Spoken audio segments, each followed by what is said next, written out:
செடியாய வல்வினைகள் தீர்க்கும் திருமாலே, நெடியானே வேங்கடவா நின் கோயிலின் வாசல், அடியாரும் வானவரும் அறம்பெயரும் கிடந்தியெங்கும் படியாய் கிடந்து உன் போலவாய் காண்பேனே.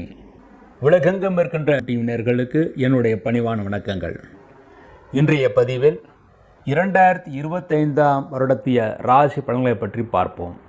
பூரட்டாதி 4வது பாதம், உத்திரட்டாதி ரேவதி இந்த நட்சத்திரங்களை பிறந்த மீனராசி என்பர்களே, மீனராசியிலே பிறந்தவர்களுக்கு தரசமயம் உங்கள் ராசியில் ராகு பகவான் இருக்கிறார். மேலும் ஏழரசன் நடந்து கொண்டிருக்கிறது, விரயசனியாக இருக்கிறது. அந்த விரயசனி என்பது மார்ச் 29 முதல் ஜென்மசனியாக வருகிறது. ஆகவே வேலை செய்யும் இடத்தில் வேலைப்படு மிக மிக அதிகமாக இருக்கும். இருந்தாலும் கவலைப்படாமல் வேலை செய்யுங்கள், அதற்குரிய ஊதியம் உங்களுக்கு எதிர்காலத்திலே கிடைக்க இருக்கிறது. உங்கள் ராசியில் இருக்கின்ற ராகு பகவான் மே மாதம் 18 பிறகு உங்கள் ராசியை விட்டு விலகிறார். ஆகவே ராகுடைய அந்த அனுகூலம் உங்களுக்கு கிடைக்கும். ராகு கேதுக்கள் உங்களுக்கு அனுகூலம் செய்வதாக இருக்கிறார்கள். அடுத்து உங்கள் ராசியிலே சனி பகவான் இருந்தாலும் அது குருடைய வீடு, சனி கெடுதல் பண்ணாத வீடு. ஆக வேலைப்பளு அதிகமானாலும் வேலையில் விருத்தி என்பது நிச்சயமாக கிடைக்கும். மேலும் அந்த மீனராசியில் பிறந்தவர்கள் தொழில் உயர்வையும் பெறுவார்கள். வெளிநாடு வேலை விரும்புபவர்களுக்கு நிச்சயமாக வெளிநாட்டு வேலைகள் கிடைக்கும்.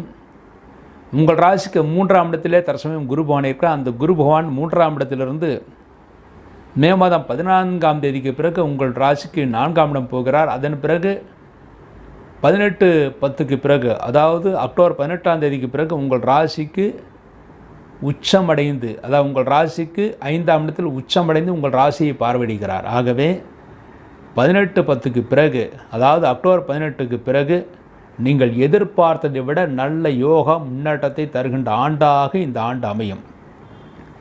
மேலும் மீனராசியிலே பிறந்தவர்களுக்கு இந்த வருட கடைசியிலே அக்டோபர் 18 பிறகு திருமணமாகாத ஆண்களுக்கும் பெண்களுக்கும் அதிரடியாக எதிர்பாராத விதமாக திருமணம் நடக்கக்கூடிய சூழ்நிலைகள் உருவாகிறது.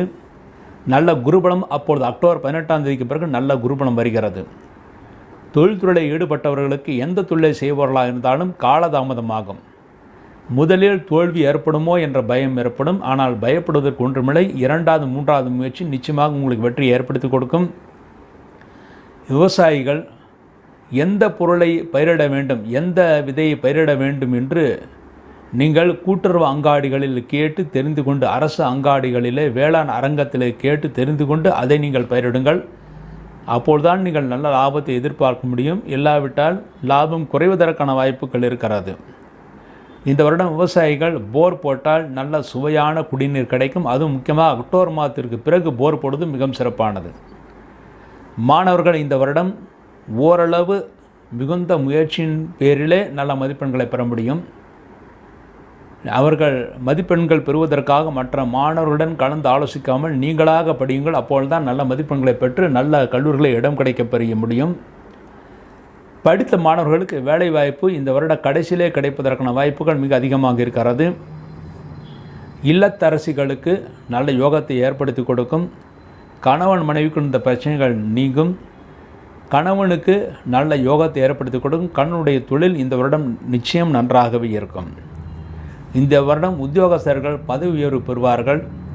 அந்த பதவி உயர்வு காரணமாக இடமாற்றம் கிடைக்கப் பெறுவார்கள். இந்த இடமாற்றம் என்பது மே மாதம் 14 பிறகு இடமாற்றம் கிடைக்கும். அந்த இடமாற்றம் நல்ல மாற்றமாக இருக்கும். குழந்தை பாக்கியம் இல்லாதவர்களுக்கு மே மாதம் 14 பிறகு ஓரளவு கருத்தர வாய்ப்பு இருக்கிறது. இல்லாவிட்டால் அதை விட நல்லதாக அக்டோபர் மாதம் அமைந்திருக்கிறது. அக்டோபர் 18 பிறகு நிச்சயமாக திருமணமாகி குழந்தை இல்லாதவர்களுக்கு நிச்சயமாக குழந்தை பாக்கியம் கிடைக்கும். நிச்சயமாக கருத்தரிக்கும். இந்த வருடம் மீனராசியிலே பிறந்த நல்ல நாட்கள். மீனராசியில் பிறந்தவர்களுக்கு 18/10/2025 முதல் 5/12/2025 வரை அதிசாரமாக குரு பகவான் கடகராசியிலே செல்கின்ற அந்த காலம் ஒரு யோகமான காலம். அந்த 48 நாட்கள் அதிரடியான மாற்றங்கள், நல்ல முன்னேற்றங்கள் நிகழ வாய்ப்பு இருக்கிறது. இந்த வருடம் நீங்கள் செய்ய வேண்டிய கோயில் என்று பார்த்தால், மீனராசியிலே பிறந்தவர்களுக்கு குரு பகவான் 4ஆம் இடத்திலே வெகு காலம் சஞ்சாரம் செய்வதனால் ஒரு முறை வியாழக்கிழமையன்று ஆலங்குடி சென்று குரு பகவானை வணங்குவது மிகவும் சிறப்பானது. மேலும் ஏழரசன் நடந்து கொண்டிருப்பதால் ஒரு முறை திருநள்ளாறு சென்று சனீஸ்வர பகவானையும் சனிக்கிழமையாக பார்த்து சனி பகவானையும் நல நாராயண பெருமாளையும் தரிசனம் செய்துவிட்டு வர வேண்டும். அதன் மூலமாக இந்த வருடம் முழுமைக்கும் நன்மைகளை அடைவீர்கள் என்பது உறுதி. மேலும் நீங்கள் இருக்கின்ற ஊரிலேயே வியாழக்கிழமை குரு பகவானுக்கும் சனிக்கிழமை ஆஞ்சநேயருக்கும் நெய்தீபம் வைத்து விட்டு வாருங்கள். இந்த தீப வழிபாட்டின் மூலமாக இந்த வருடம் முழுமைக்கும் நன்மைகளை அடைவீர்கள். மேலும் இந்த மீனராசியில் பிறந்தவர்கள் நம்முடைய சீனிவாசன் பஞ்சாங்கத்தில் கொடுக்கப்பட்ட தினசரி சொல்ல வேண்டிய மந்திரங்களை தினசரி பாராயணம் செய்யுங்கள். அதன் மூலமாக இந்த வருடம் முழுமைக்கும் நீங்கள் நன்மைகளை அடைந்து சந்தோஷத்தை அடைவீர்கள்.